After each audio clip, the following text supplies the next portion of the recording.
and welcome back to the online family program coming to you from the Sunshine Coast Health Center.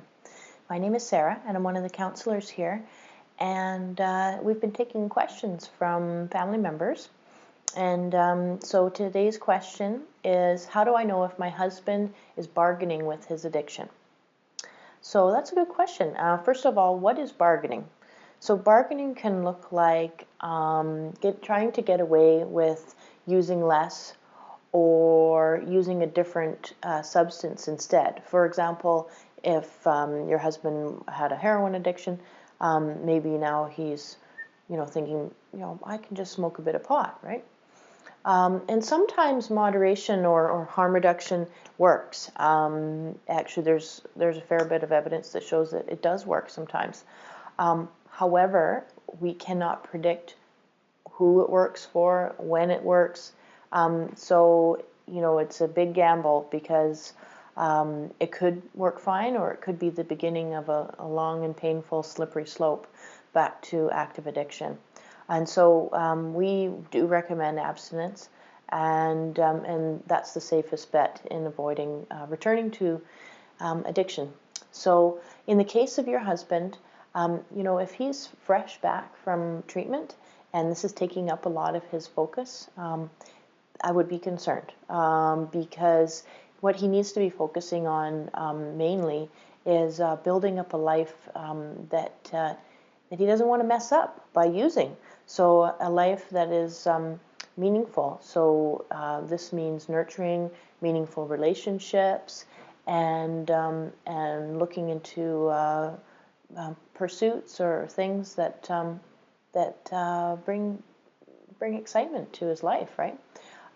So this is the big take-home message. Sobriety needs to be more fulfilling than using substances. So a meaningful life is the best relapse prevention. So this is really difficult in early recovery for some people, particularly people who have really, lost a lot of things during their addiction, and they're kind of building back up again.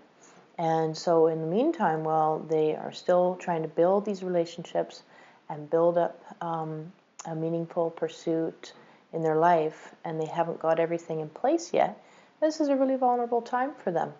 So the best thing that you can do is to just try and have open and honest communication. And the best way to maintain open and honest communication is by trying to be obviously non-judgmental. Being realistic and grounded is helpful, and it's through these honest communication and your husband being honest with himself that he'll be able to distinguish if his actions are problematic. Now, if you're feeling like that's not something that you're capable of, there's too much resentment still right now, or for whatever reason, maybe encouraging him to speak with a close friend or a counselor or somebody in his support network, because it is really that he needs to examine this closely for himself and be honest with himself. So I hope that helps, and please do send in your questions to us. I'd love to answer them, and give us a call if you need to, and we'll see you again next time.